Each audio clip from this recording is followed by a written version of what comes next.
We are back on the Rational Boomer podcast. Hopefully, your day is going well. It is Wednesday, but I'm recording this on Tuesday night. Wednesday, today is New Year's Eve. Big night for a lot of folks. Not a big night for me. My wife and I don't typically do a lot on New Year's Eve. We'll probably hang around the house.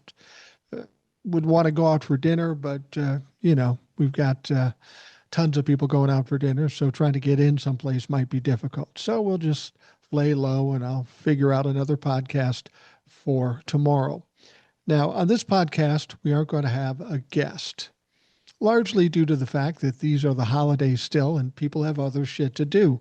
I just did a TikTok live yesterday, so that leaves me right here and now. Of course, we get plenty of text messages on the number that I've put out many times.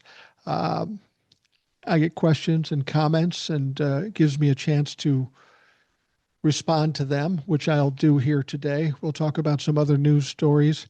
And the thing about it is, a week like this is kind of a dead week. We are seeing some things come to light, some interesting things, but it's going to start getting crazier after the first of the year. So next Monday, we should see things starting to kick into gear. Congress is supposed to come back into session on January 5th. Marjorie Taylor Greene is going to be resigning. That's going to be interesting. We'll talk more about that. They're going to have to decide what to do with the healthcare thing and the ACA subsidies. And then, of course, we'll see more evidence. It's going to get crazy from here on out after the first of the year here.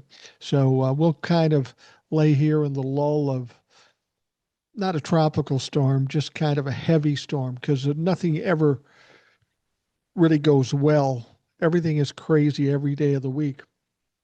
But I think it's going to ramp up next week. We'll see if that holds true. Now, as I said, I have a bunch of text messages that people have sent in. And I've told you folks that I will address them, and I will certainly do that. I'll remind folks, too, when you send a text, try to remember to put your name at the end of it. Not everybody does. Don't have to give your full name, just a first name, just so we can kind of attribute it to somebody. All right, this first text says, I hope whoever runs for president states they will fix all the shit Trump screws up, like removing his name from everything, removing the plaques, and even tearing down the fancy ballroom and replacing the East Wing as close as possible to its original look as possible. I don't really understand why he is so asinine about getting his name on something. Well, because he's a narcissistic, sociopathic, pathological piece of shit. That's why. He is, you have to understand with somebody like Donald Trump, who is a narcissist, you would likely think that he's overconfident. He has this delusions of grandeur when it comes to himself. And that's what he likes to portray. But the fact of the matter is, a narcissist is generally one of the most insecure people in the world. And this is just a mask to fool people. Now, a lot of people are fooled by that. A lot of people do buy the bullshit. But if you've ever dealt with a narcissist from the beginning to the end, you know the story. You know what's going to happen here. The crash is going to come, and Donald Trump will finally be exposed for the ignorant fool that he always knew he was. He's been trying to hide that from everybody for decades and decades, but it will come to light. Now, in terms of restoring the East Wing, I doubt that's going to happen. That East Wing was built in 1902. There was a second story put on in 1942. If they do build something in that spot, assuming the ballroom doesn't get built, and I really question whether or not it will, given some of the troubles Donald Trump is already running into with architects and money, um, and just the pushback he's going to get from Congress and such. I'd be surprised if that ballroom ever gets built. In terms of building it and restoring it to what it looked like before, I suppose that's possible. I don't think it's likely, but we'll see. We'll see. And I don't really care about that. What I want the first president to do is go through every executive order that Donald Trump put out, sign them off, and get rid of them. That's the nice thing about some of the things that Donald Trump has done. Most of them are executive orders. And a president can come in, a new president can come in and shut all that stuff down. Donald Trump did it to some Biden executive orders. So it's not a big deal. There are some things that Congress is going to have to do. Now, in order for that to happen, we have to make sure that the Democrats control the House and the Senate so we can fix all that shit. Um, that is up to the Democrats, but it's more so up to us. We've got to get off our asses. We've got to vote. We've got to make sure Democrats are in control. And then we got to stay on top of the Democrats to make sure they don't get fat and lazy and comfortable because they won. They need to start working harder than they ever worked before once they get control. All right. This person writes, I feel like family and just a listener ever since you started. We all thank you too, Boomer. Well, and I responded, thank you, and you are family. And I mean that seriously. You know, people have made that comment before, the people who listen to the show and people who come to the lives and listen to the TikToks. Some of the regular panelists we have on the lives and on the podcast, people have often said we created kind of a family community. Now, when I started doing this, I never imagined something like that would happen. I never went out intentionally to try to do that, but that's how it worked out. And I firmly believe that everybody that listens to the podcast, the TikToks, and whatever, whether you participate or not, you're part of the family because we are people of a like mind looking for the same results. So that's more of a family than some of us fucking have. We've got family members that are just the opposite. So uh, if you consider yourself family, that's good because you are. All right. Next one comes from Sharon from Florida. Hi, Mike. Love your show. Thanks for what you do. Just an observation. I think you alluded to it before.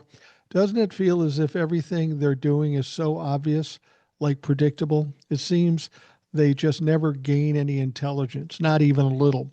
I feel like they're children hiding their faces and thinking no one can see them. It all feels so ridiculous. Thanks again for all you do. Sharon from Florida, originally from Massachusetts, and trying to get back. And yeah, no, I agree with what you're saying there. It's almost surreal when you see some of the attempts at distraction or diversion or just gaslighting. I mean, it does seem immature. It seems juvenile. It amazes me that there are some people that buy into it. I think most of us of a average or above average intelligence don't believe that shit. But you're absolutely right. It seems silly. It's predictable, and it's so childish. Um, I can only imagine the people that buy into it and still support this, like the members of Congress that are on the Republican side. It's got to be embarrassing as hell. And they've got to know at some point it's going to be exposed as such. Donald Trump will go down in flames. And now they're going to have to address the fact that they supported all this ridiculousness. I agree with you 100%. And I'm looking forward to that day when that occurs. All right. Next one says, hi, Boomer. Hoping you had a wonderful Christmas and pray we get a New Year miracle. I keep hearing that an impeachment will not do anything. They have to get him for treason. What would be the difference? Hoping for the route that gets all the Trump-la-fuck regime out and we can learn from our mistakes. I believe we need to get rid of all the idiotic Democrats, especially Fetterman and the ones that vote out out of line like Schumer, Jeffries, etc. Gosh, if these nut fucks get locked up, including the ICE folks, we better have learned our lesson. We need to take every damn um, penny of Muskrat's money too. Oh, and big changes to accepting Netanyahu's PAC money. SCOTUS changes big time. Pack the court. One last thing, make the rich pay their fair share. Sick of this lopsided government. Thank you for all you do. My husband and I watch you every night. If I can't stay awake, I'm watching your podcast first thing in the morning. Thank you for so much, and thank you so much, and God bless you and your family. Sorry, I forgot to put my name above. Been watching you for nearly 2 years. Hubby got hooked too. Beth and Michael from Chicago. They put their last name in there, but I'm not going to give that out in their location because while most people that listen to this podcast are normal, if we get a weirdo happening through, we don't want to expose that type of stuff. I hope you all had a great Christmas too. I did. Christmas has always been weird. When I was a little kid, I really loved Christmas. And then when I had my kids and they were little, Christmas was fun. And then my kids grew up and it was still nice, but not quite as magical as it was when you have little kids around. Now I got two grandkids and we're back to being magical. So I'm pretty excited about that. And we had uh, a great Christmas. You were asking the difference between an impeachment and treason and why some people are suggesting it wouldn't do any good to impeach him. Well, it depends on how you look at the impeachment thing. First of all, I'll tell you this: impeachment is a political decision. Treason is a judicial or a legal decision. For treason, you go to jail or worse.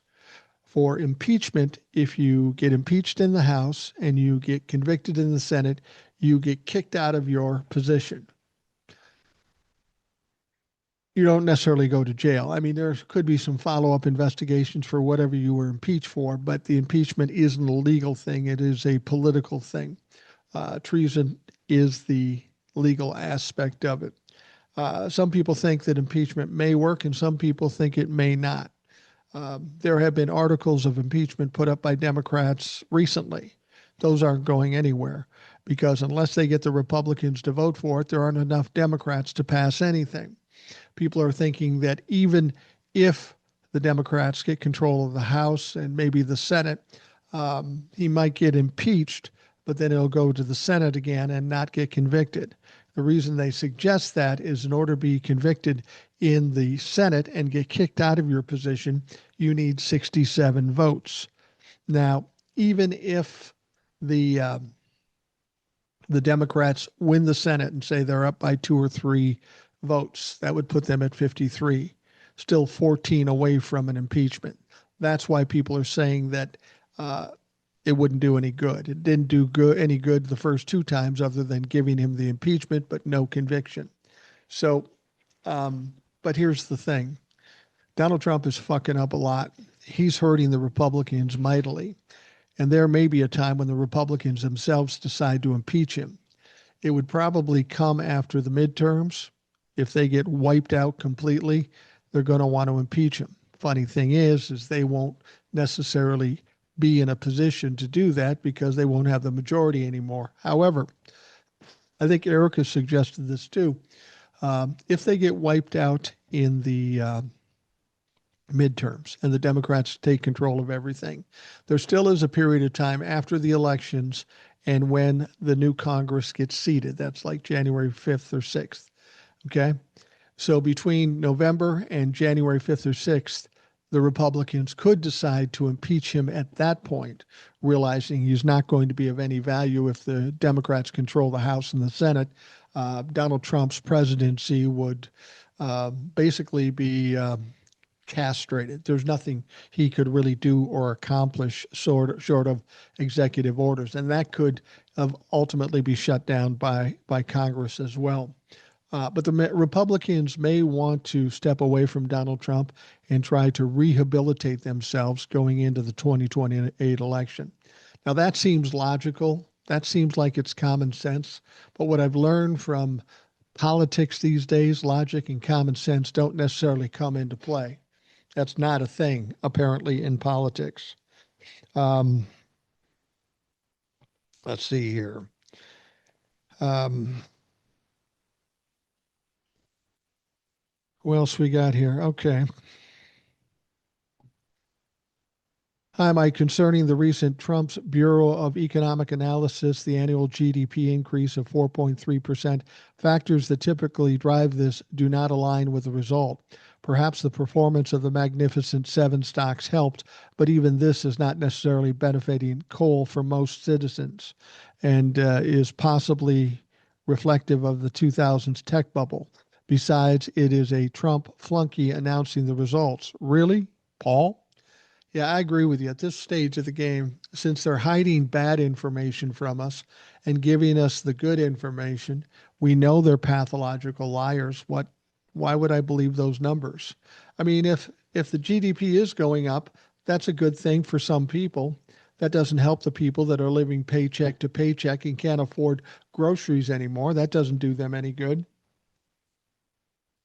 And as you suggested, it might be like a tech bubble thing, and that would be the AI bubble.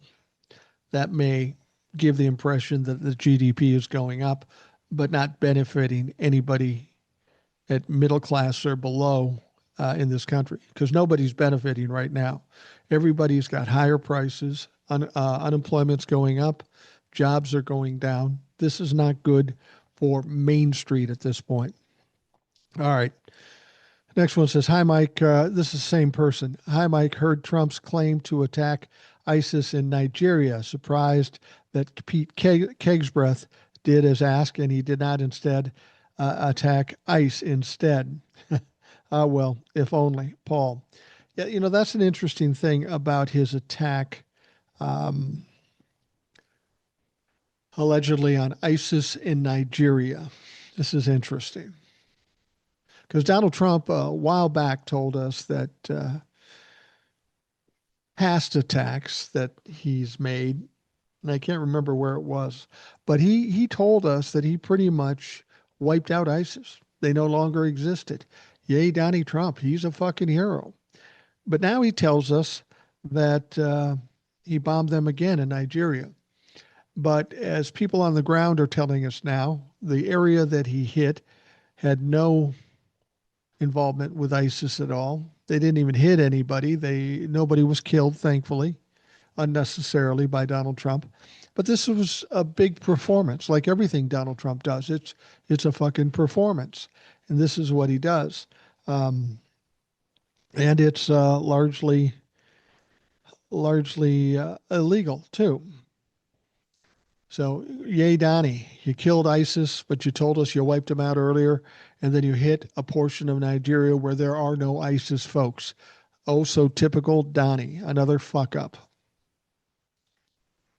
All right, this one comes from, he's got two of them here. Hodiner. We need to push back on this backlash against DEI. Our country had a system where skin color determined the opportunities afforded to you. We are now on more equal ground, and some folks can't take it. Pete Buttigieg once said something to the effect of neutral policies not being enough to counteract all the years of racial inequality. We need to develop a way to ensure that the top 20% doesn't lock others out of all opportunities. When I was young, my dad told me to give back to the less fortunate. He said he was afforded opportunities because of his skin color. So many people showed up to his funeral telling me stories of how he'd helped them. This is a legacy we should dream of. Your podcast is yours. Thank you, Mike. Odiner here. Yes, projection is right. Trump is going off the rails with Epstein. The Russia stuff was not all accurate, but not all false either. Yeah, he keeps talking about the Russia hoax. And I don't know what was false in it, but here's what I know. Donald Trump has a close relationship with Vladimir Putin. He had occasion to meet with him in private with no witnesses there. His campaign manager in 2016 was Paul Manafort, who was convicted of colluding with Russia and Vladimir Putin. This wasn't a hoax. Donald Trump wants you to believe it's a hoax, but it was not. And as we sit here years later, we can see that Donald Trump has some close ties with Russia, and nothing has changed. Donald Trump is still complicit and compliant when it comes to Vladimir Putin. We watch it in these negotiations between Russia and Ukraine regarding this war. Donald Trump basically wants Ukraine and Zelensky to surrender anything that Russia wants. Donald Trump is under the impression that if they don't do that, then Russia will just overrun them. Trust me, if he was going to do that or had the capability of doing it, he would have already done that shit. But, and I just heard a story, and I don't know if this is true. I can't even remember where I heard it. I heard it on one of the mainstream broadcasts, I think. But apparently, in this conversation Donald Trump had with Zelensky, he was trying to convince Zelensky to go along with um, whatever Putin wants. And apparently, when Zelensky said, "Nah, we're not going to do that," then Donald Trump got unhinged and started yelling and ranting and raving. We didn't see that in the press, obviously, because he did it behind closed doors. But it's not surprising. Donald Trump has a little problem with his temper. We know that from what we hear about behind closed doors, not only with Zelensky, but with his own people. He really wants to end this war, but the only way he's willing to do it is just give Putin everything he wants. Zelensky's not doing it.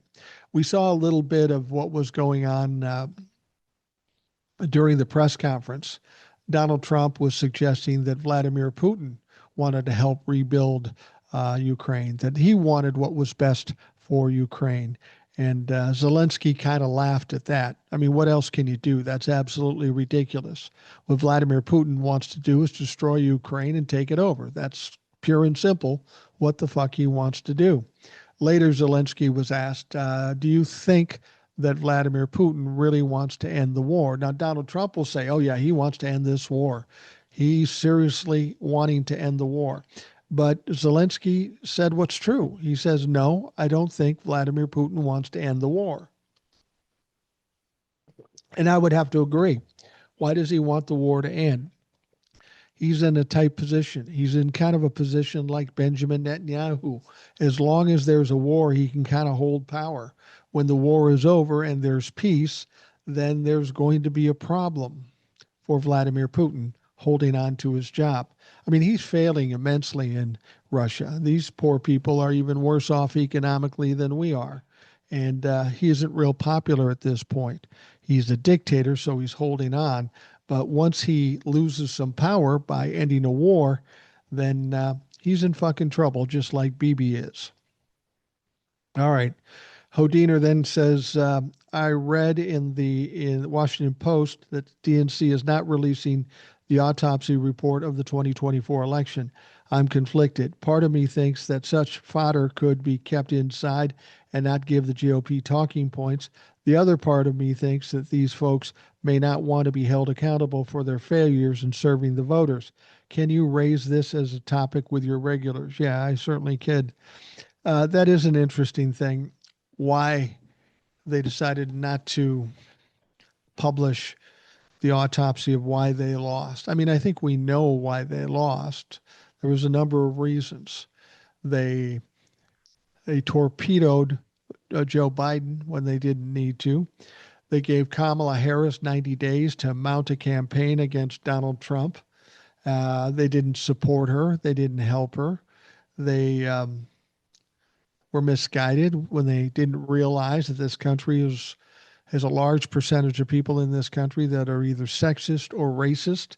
There's a lot of reasons why they lost.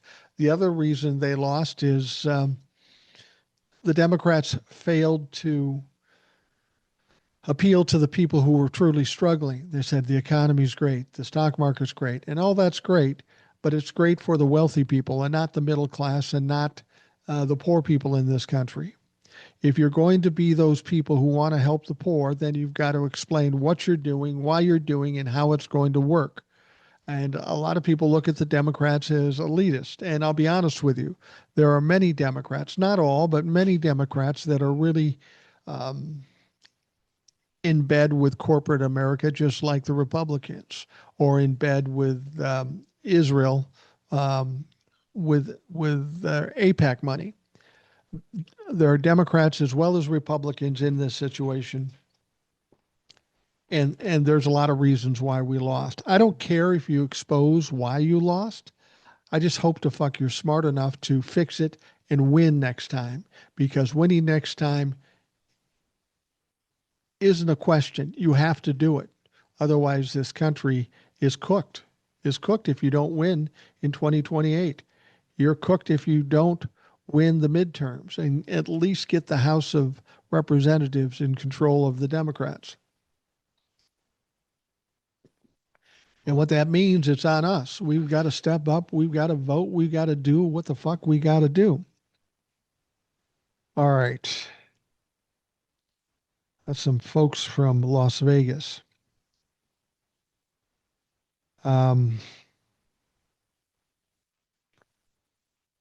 Says, hi, Boomer. This is Randy from Las Vegas. My girlfriend and I are huge fans I've listened to you every day at work and when I'm driving to work or doing errands. I've been listening to you now for a little over a year.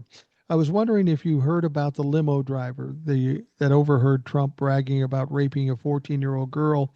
The person he was bragging to over the phone was Jeffrey. The limo driver was so disgusted he almost pulled over and beat the piss out of Trump. A lot of Trump supporters think this guy came out of the woodwork. But this interview was a year ago, which the documents were still sealed.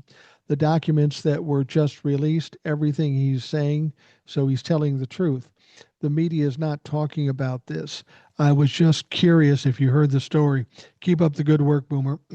I love when you have Ed on. That makes my day. Or will. It's very entertaining. P.S. They both know their shit. LOL. And the fact is, I have heard that story. Um, it came out of the Epstein files. Is it true? We don't know for sure if it's true, but there was an interview recently with that limo driver. I don't know why he would give an interview like that or tell a story like that if there wasn't some basis in truth there. I tend to believe him. I mean, think about this. Donald Trump, we know he was involved and friendly with Jeffrey Epstein. We know he participated in some of the crimes that Epstein committed. We're seeing that in the files. The idea that he's sitting in a limo talking shit about a little girl with Jeffrey Epstein on the phone and talking loud. That's the essence of Donald Trump. He's a loudmouth motherfucker. So it makes perfect sense that it's probably true. And if we could somehow verify that, that would be wonderful. I would love to sit down with Donald Trump and say, please explain this, motherfucker. He'd divert, distract, and circle around and do whatever. You're never going to get Donald Trump on any crimes because of this story, but it'll add to the spiral in his mind. And I really think at this point, instead of worrying about getting convicted of something, we just have to fuck with his head and we have to get him in this spin so he doesn't know what to do and he'll make mistakes at that point. Now, the same person goes on to say, yes, I hope you read my text on one of your shows. We need to get this out there, this story. It's funny when I listen to you at work, it's through my AirPods because I work with these Trumplafucks. But I did discover you at work. One of my friends at work was watching one of your videos on Facebook like a year ago, and I like your content. And I searched to see if you had a podcast. Bingo. If the economy was doing so good as right wingers say it is, then why do they keep saying it's the Biden's economy? LOL. My girlfriend really likes listening to old soul. Who knows? We could be neighbors. We are also from Las Vegas too. LOL. Um, you could be. And I got to tell you, if you see Old Soul um, sometime in Las Vegas, you'll know it. You've seen her on the show. She's kind of like a buzzsaw. She's involved in so many things and doing so many things. She's, at essence, a true activist at this point. And yeah, um, she tries to keep pretty private. I mean, she comes on the show. She doesn't have any social media herself, but she does a lot of good work, and she is an incredible person. I've had the good fortune, of meeting a lot of great, smart, articulate people by doing this podcast and doing the TikToks and such. And she's certainly one of them. Um, she is pretty amazing to talk to when you get that opportunity. All right. The next one says, why do the various news outlets report every dementia comment Tan Tits says? There will be hell to pay, Mr. Peace My Ass. Um, yeah, the thing about it is the problem with Donald Trump always has been is that he's such a shit show. He's such a loudmouth. People in the media um, see him as good TV, not because he's providing any valuable information or maybe he's providing hurtful information. The fact that people will always be interested in the sensationalism of the fuckstick that Donald Trump is. He's good media. He's good TV. Uh, Now, what I've always said too, when you're talking about Donald Trump, he is going to go through some things. Because while it was fun for the media to report on him and show all the crazy shit he's doing while he was coming up, one thing about the media, the only thing they like better than building somebody up is tearing somebody down. And as Donald Trump is hitting that spiral, there are more and more media that will jump on board and pound the shit out of him, especially if he's too weak to do anything. He's still kind of at that middle point. We're over to the side for the ascent, and pretty soon Donald Trump will continue to fuck up as he always does, and you'll start seeing people, Republicans and the media, monkey piling on that dumb orange motherfucker. All right, the next one says, your thoughts on this picture? He looks healthier than Obama. Jackie from Broke Ass, Alabama. Yeah, this is a picture with Donald Trump shaking hands with Zelensky at the White House. Now, what's interesting about this picture, you can probably see it online someplace. Um, he's tilting forward. As we know, that's part of the symptoms of somebody with dementia.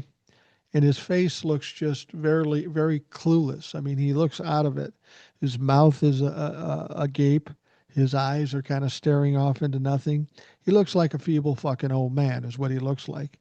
And that's not surprising because Donald Trump is a feeble, dementia ridden, old fucking man. That's what he is. So that's my thoughts on it. It's typical of Donald Trump. And if more people saw that kind of picture, um, I think more people would realize we're in trouble with a president that doesn't really know what's going on. All right, another person sent me a picture. Once you understand that Pam Bondi is Donald Trump's Ghislaine Maxwell, everything makes sense. That's interesting. I never thought about that, but in a sense, that's true.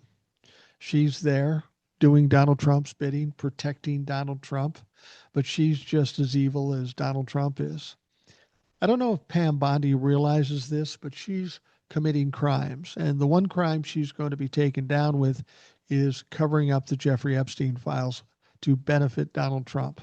When Donald Trump is no longer the president and she has to address her cover up. I mean, she said they were all on her desk.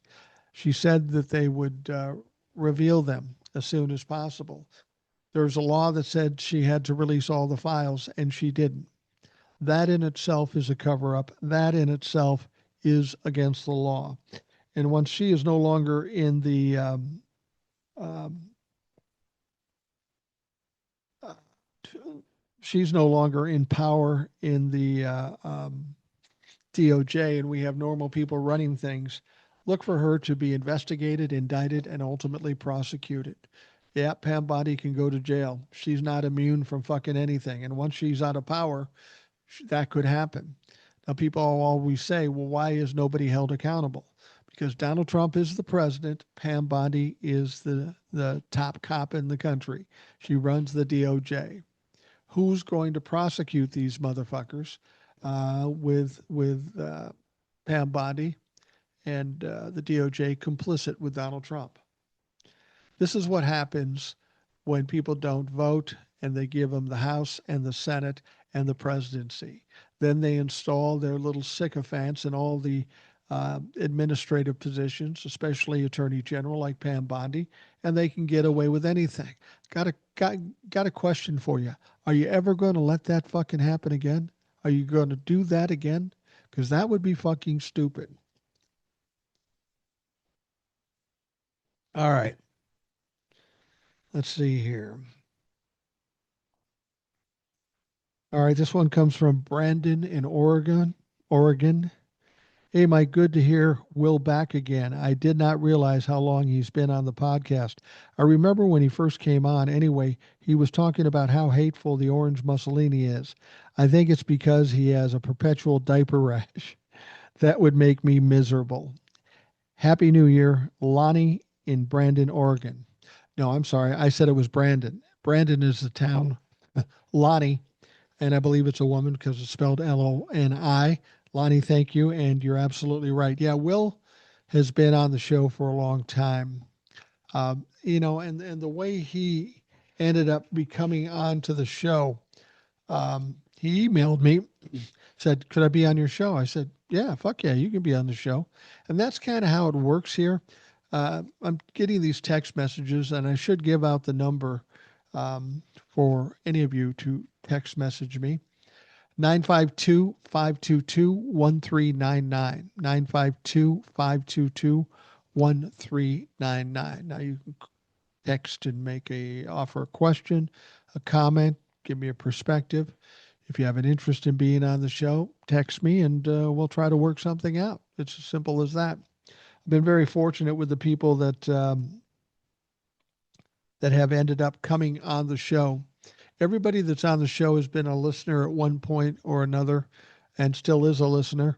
And I thought it would be better to have listeners on than other podcasters trying to promote their podcast or people trying to sell books or whatever. This is about a kind of people of a like mind. My goal isn't to talk to Trump fucks and try to change their minds because that's virtually impossible. You can't fucking do it. They're too goddamn stupid. So it's better that we all get together and make sure that all of us that have a similar mind or same mindset, that we have all the information we can get and that we can get the perspectives of a lot of different people. It's one thing for me to sit here and give you my opinion, but that's just one man's opinion. We got to hear from other people. And I will tell you, as much as people give me credit for knowing a lot, and I don't know that I know a lot. It's just that I'm interested and motivated and I have the time and I keep track of what's going on. Every time I have one of the guests on or I'm on a live and I bring people up to talk, I always learn something. Always. And I think that's the important thing you have to do. You have to always be interested in learning and be motivated to pursue the truth as opposed to just buying any clickbait that comes your way. All right, this person sent me looks like a tweet from Salam Hativa. Imagine paying for Netflix every month and then paying when you watch the movie and then getting another bill 3 months later because one of the actors isn't signed with Netflix, so you have to pay him directly. That'd be stupid. This is a post about health insurance. It's a good analogy. It says, best analogy of our health insurance industry I've seen, so I'm sharing it. SoCal Bev. Now, she went on to make some other comments. Just want to wish you and your family a happy, healthy new year. Thank you for keeping me and so many others sane over the past year. I'm surrounded by MAGA, and hearing the voice of reason has been very needed and appreciated. Looking forward to another year of fighting back in whatever ways we can. I appreciate that, Bev. Um, yeah, I've heard that a lot. You keep me sane. And that's one of the byproducts I didn't count on when I started doing this. I thought this would just be cathartic, that I'd come out here and spew my shit. I'd get it off my chest, maybe inform a couple people, and that would be it. But it went farther than that. I get people coming to me all the time. You keep me sane. Eric gets that. Other people on the show get that too. And that's the problem. And that is a problem of the Democratic Party. The Democratic Party does nothing to give Democratic voters confidence. And the reason they don't get the confidence is because there is no pushback, there is no fight in what they're doing. So we have to come together. We have to talk about these things so people know exactly what's going on. The media is not our friend. Politicians, largely Democratic politicians, they kind of keep us in the dark too. We all need to make the effort to learn and get involved and start pushing back because the people we elected to do that for us are fucking failing us. I'm sad to say that, but Democrats and Republicans alike are failing us. And it's fucking absolutely bullshit. Okay. Let's see. Somebody sent me a couple of memes or tweets. Comes from the Halfway Post. That isn't who sent it to me, but it's a tweet from the Halfway Post. Breaking medical officials in Hawaii have added Trump's name to a clinic specializing in treating STDs, so the building and all its signs and billboards now read Donald J. Trump Center for Syphilis and Chlamydia. I don't even know if that's true. I hope it's fucking true. That would be hilarious. This is another tweet put out by somebody named Laura Hume. She calls him Don Mencia. Isn't going to like this. Now, this one looks like it's true because they have a picture of it. It says a billboard goes up in downtown Phoenix, Arizona, featuring a shirtless Trump chest deep in a swamp of corruption, wearing the crown of a wannabe king and holding the Chinese made Trump brand phone. In the background, there is a nuclear blast, an alligator with a MAGA hat, a Tesla Cybertruck, sinking a plane with a big, beautiful bride. Yeah, you're seeing more of that kind of thing out here where people are just getting a little more aggressive about what they're saying and how they're saying it. And this is the kind of stuff we really have to do because if you really want to get Donald Trump, you can prosecute him, you can put out bad polls, but you start fucking with Donald Trump's head, now you're doing something. Now you're fucking doing something at that point.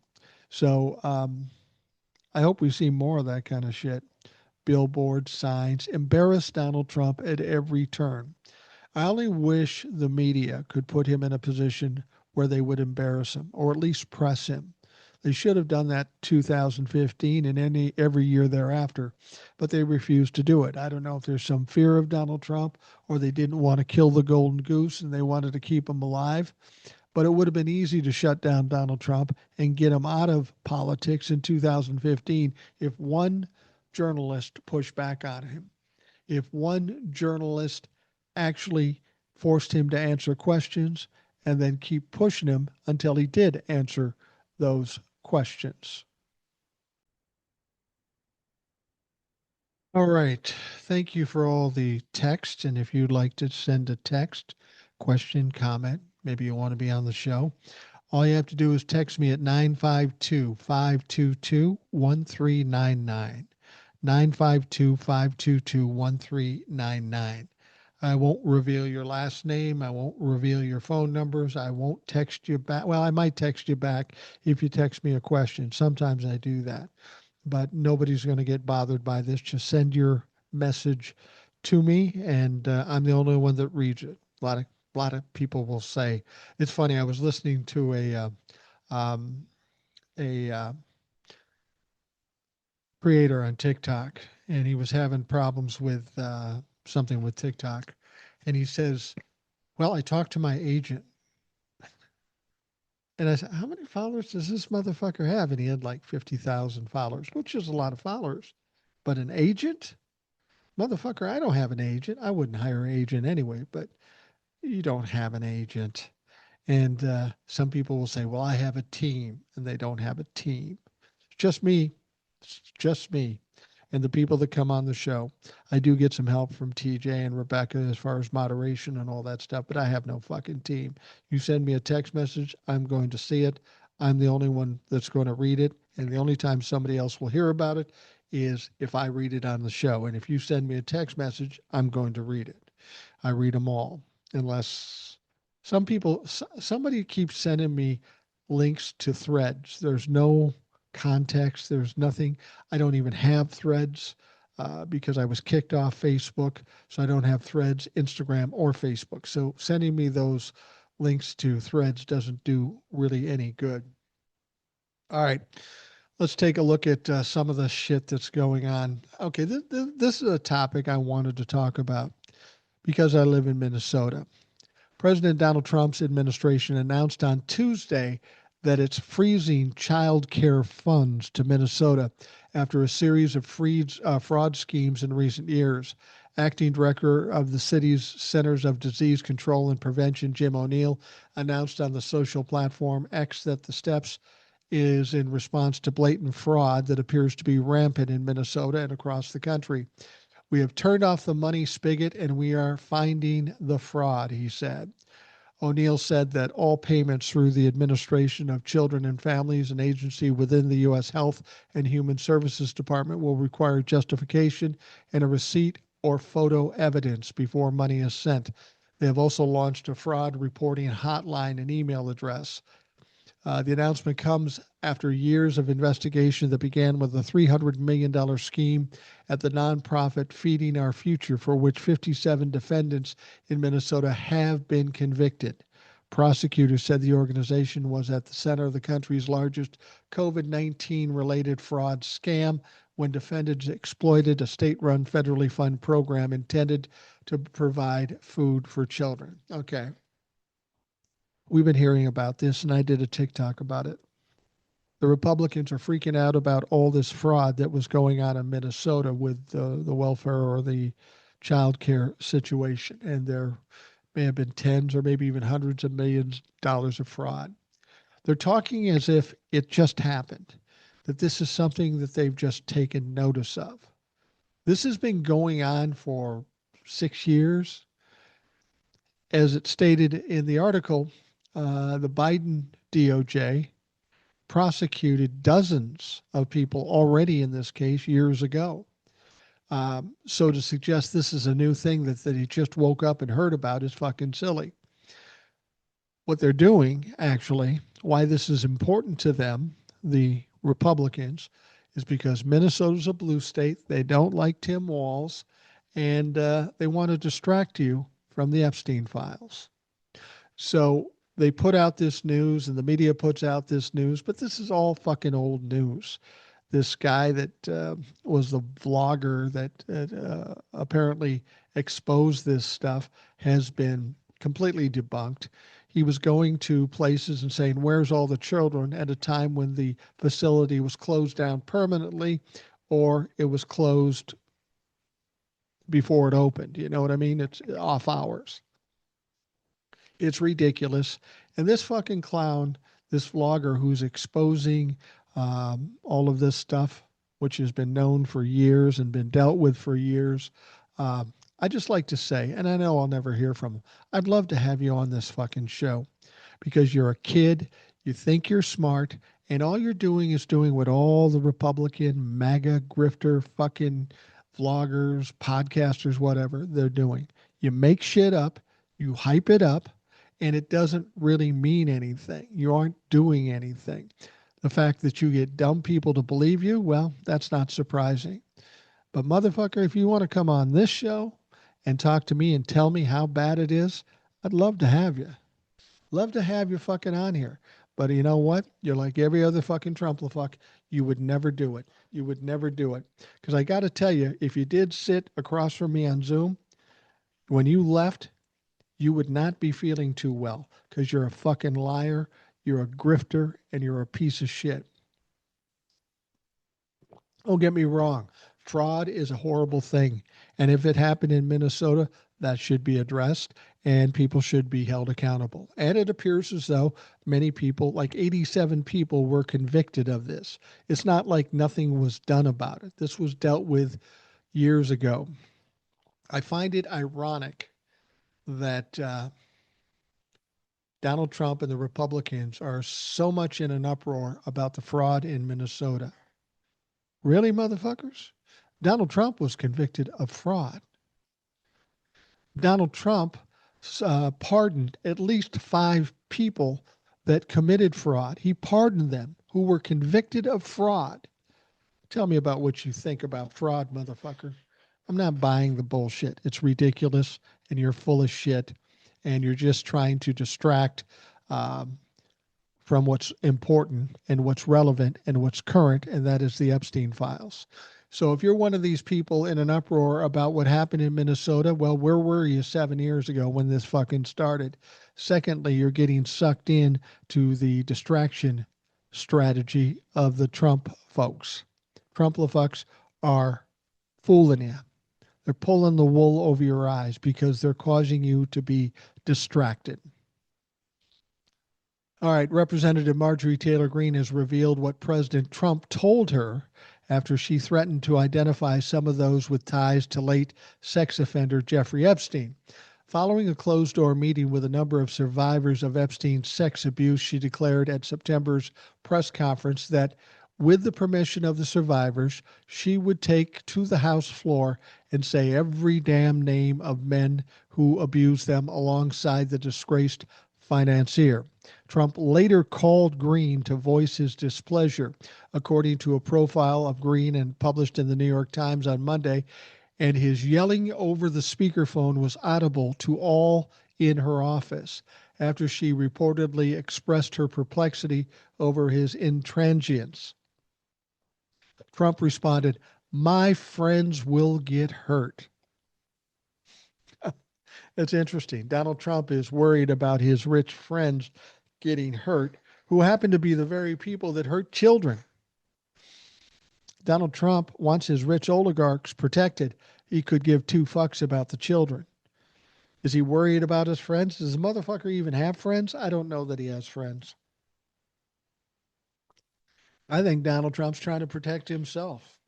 And that wouldn't be surprising. You know, Donald Trump is in the thick of it. There's so many stories coming out now of Donald Trump's um, disgusting, illegal, horrific behavior. Now, the new reporting from the Times comes a week before Green, once a fierce MAGA advocate, is set to resign from Congress after her big break from Trump. The president also reportedly turned down Green's request for him to invite Epstein survivors to the Oval Office, angrily telling the Congresswoman that the woman had done nothing to merit their honor. Their call came before Green joined a bipartisan push to force the Trump Justice Department to release all its files on Epstein. Does he give a shit about the women, the kids that were harmed? No, he doesn't give a shit, and this proves it. Angrily telling the woman that the women had done nothing to merit their honor. They're survivors, they're victims. The very least, Donald Trump could sit down and talk to them and hear them out. But you know why he won't? Because he's embarrassed, because he may have had some connection with some of those women. He's terrified that that's going to get out. I got news for you, Donnie. It's going to get out, and you're fucked in regards to that. Now, a prominent reporter in the Jeffrey Epstein case floated a startling possibility on Tuesday that powerful donors could be leaning on President Donald Trump to quash any damning information from being released by his Justice Department. Well, no shit. I've said this before. It's not just Donald Trump that is trying to keep these files hidden. There's untold numbers of wealthy oligarchs, powerful men that don't want it out either. And you don't think they're in contact with Donald Trump and putting pressure on him to keep these files hidden? I guarantee you. Because even if these people can't be prosecuted, and I think most could, but even if they're outside the statute of limitations, this gets out, their lives, their families, their careers are fucking over. They don't want that. So they're going to do whatever they have to do. It's not just Donald Trump keeping these things covered up. He's not the only one putting pressure on. There are other wealthy, powerful men doing the same thing, and it's important we understand that. Julie K. Brown, an investigative reporter with the Miami Herald, joined former GOP operative Tim Miller on a podcast for the Bulwark to discuss the case. Now, during the discussion, Miller brought up comments from former MAGA rep Marjorie Taylor Greene, who said Trump told his friends would get hurt if abusers were named.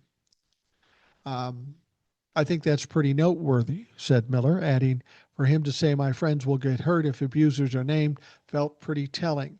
Um, uh, Miller agreed, those men who know who they are. So it wouldn't surprise me if they're reaching out to Trump saying, you got to stop this. And who knows what else they know besides their own activity. They might know of other men's activity. So this one is a big possible snowball here. And that's what I've said too. It's a snowball rolling down the hill, getting bigger every fucking day, and they aren't going to be able to stop it. The other interesting thing about um, Julie K. Brown. Um,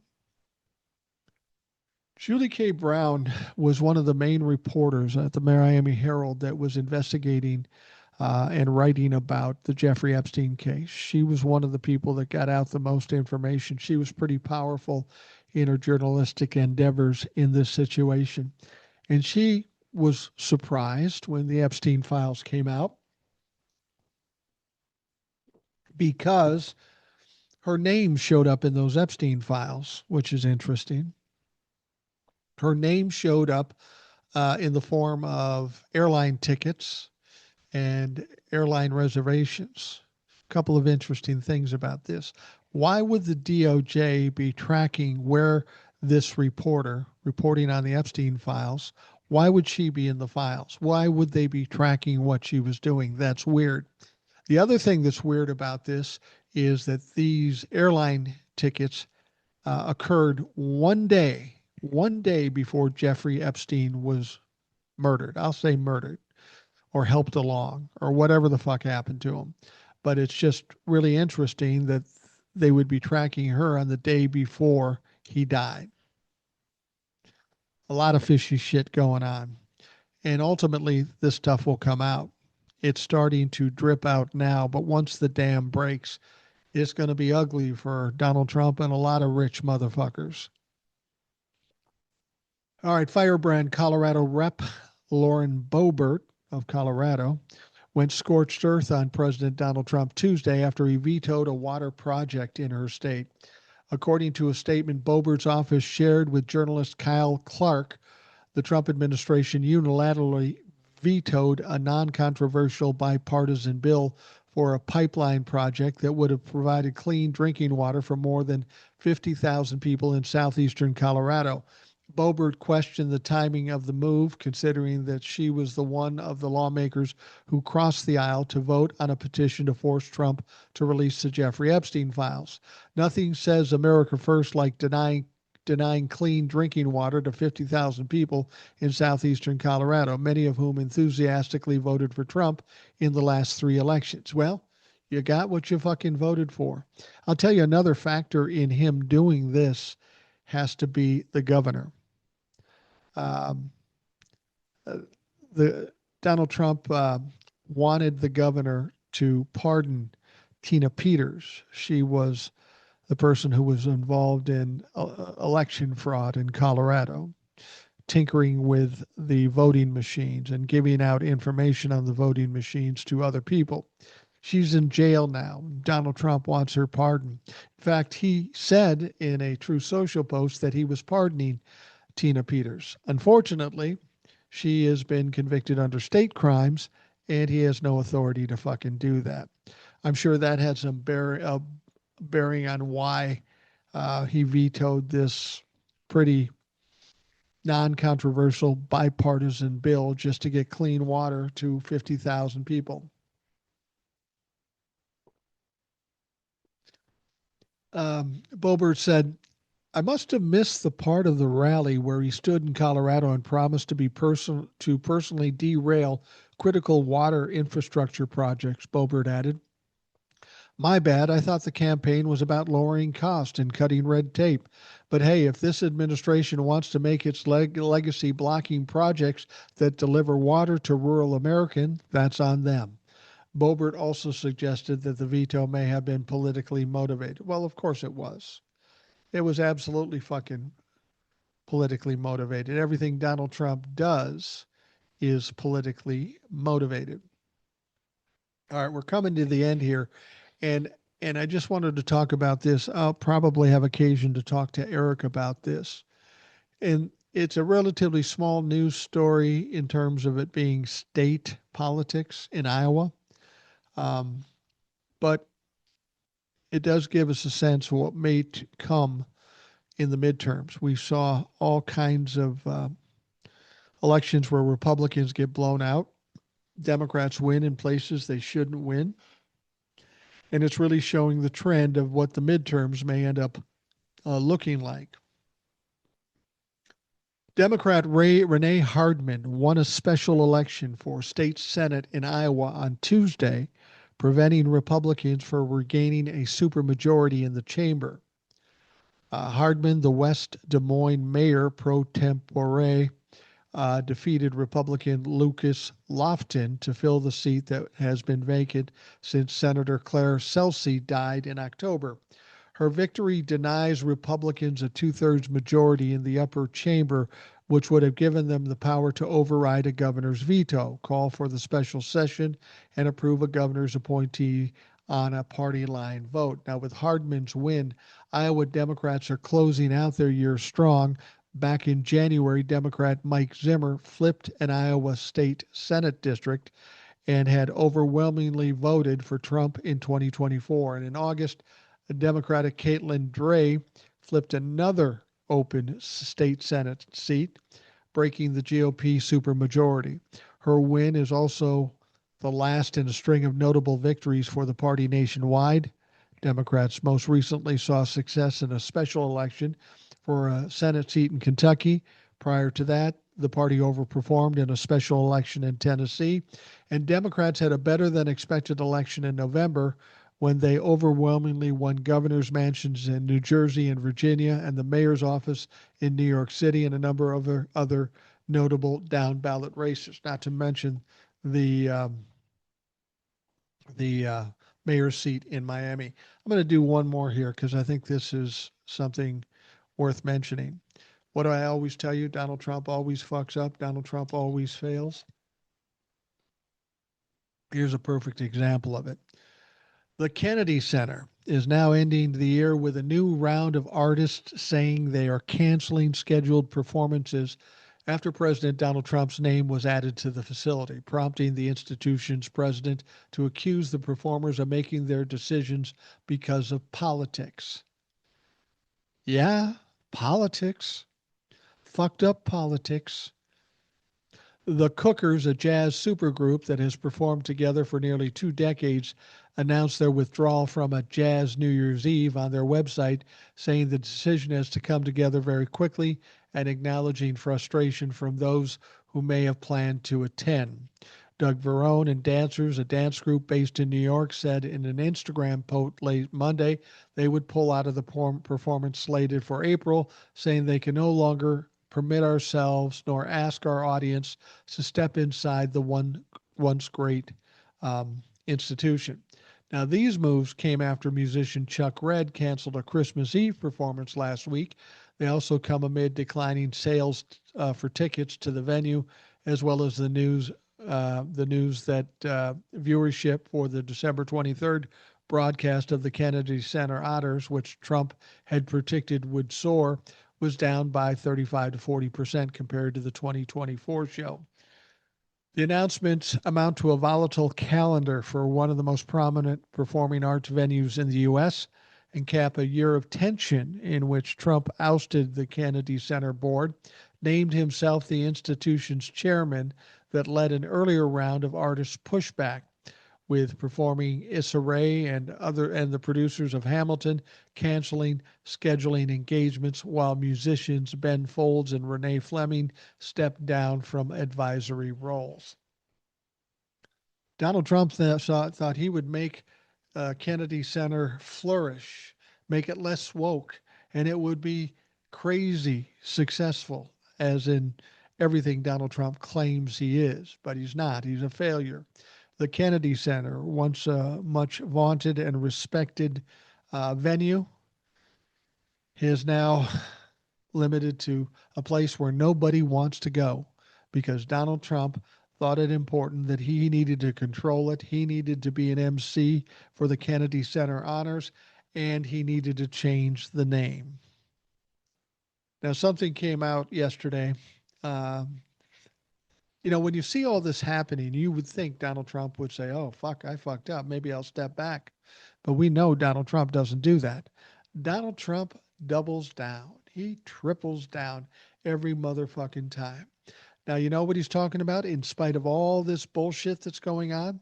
He's talking about the idea of taking the Kennedy name off it and just calling it the Trump Center. Yeah, Donnie, how's that going to fucking work for you? I don't think it's going to work very well, you dipshit motherfucker. Jesus Christ. I don't know.